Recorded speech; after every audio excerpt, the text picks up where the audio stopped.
Well, I got up with her phone call, so I got excited because she asked me to go to Franklin Park and walk around.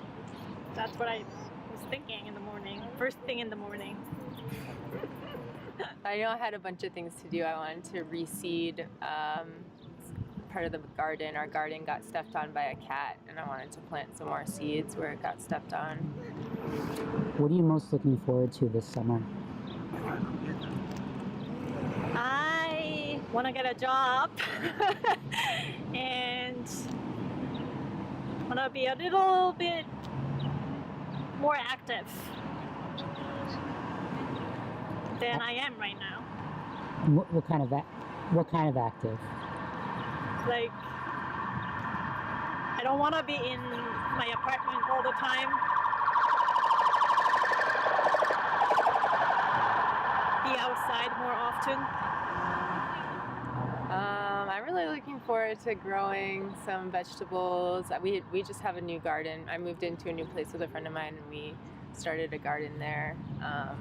We have a lot of little seedlings popping up, and I'm managing 3 gardens altogether. So I'm helping some people in Brookline grow their garden, kind of like teaching them a little bit about them. And I'm working out in this place in Lincoln. It's like a nature destination. So like these inner city camps are coming out for day programs with like kids, kindergarten to 5th grade, and they are, gonna get to like play in the woods and go to the pond and go to the garden and play with the animals. So I'm looking forward to managing all those projects. What's been on your mind the most the last couple of weeks? Last couple of weeks. Well, I've been teaching in South Boston, sort of covering for a biology teacher. So I started at the beginning of May, and I've been working with like a really tough group of kids. Like they have no focus or concentration. They're just always acting out.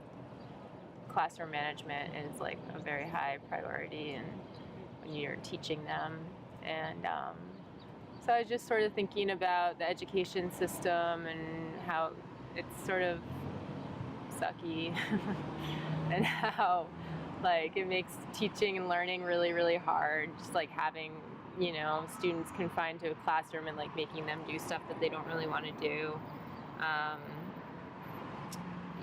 It makes learning really challenging.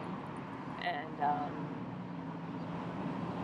I feel like their energy would be a lot better put to use like in another way, but it's hard to figure out how to structure that like in setting. I'm also kind of trying to figure out like what I like about teaching, what I don't like about teaching. So I'm new to the field, so I just finished graduate school in education in December, and I'm going to be starting to teach full-time hopefully in the fall. And I guess just sort of thinking about like where I'm going to be in the fall and what it's going to be like to like have my own classroom, and what kind of students am I going to be working with, and am I going to like it or not, that kind of thing. It's a lot. Yeah. So I just got a green card a few months ago.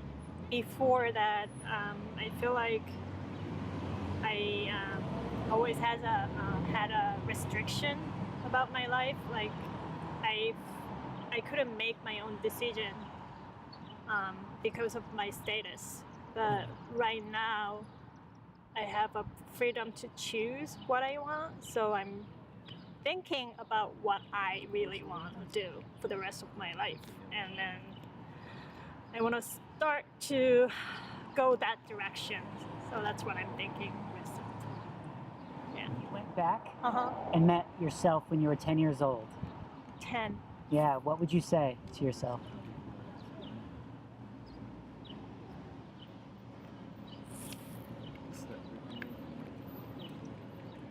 I would say something like, do what makes you happy, like don't worry so much about other people.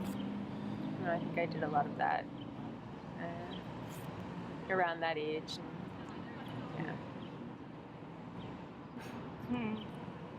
I would say to me, because I was a type of students that like who wants to excel on everything. I will tell myself it's okay to make mistakes, and you don't have to please everybody all the time. You don't have to be competitive, and I would say it's related to being competitive, but you have to live with people, so be nice to everybody. That's what I want to say to myself. Thank you so much. You're welcome. Appreciate it. You're welcome.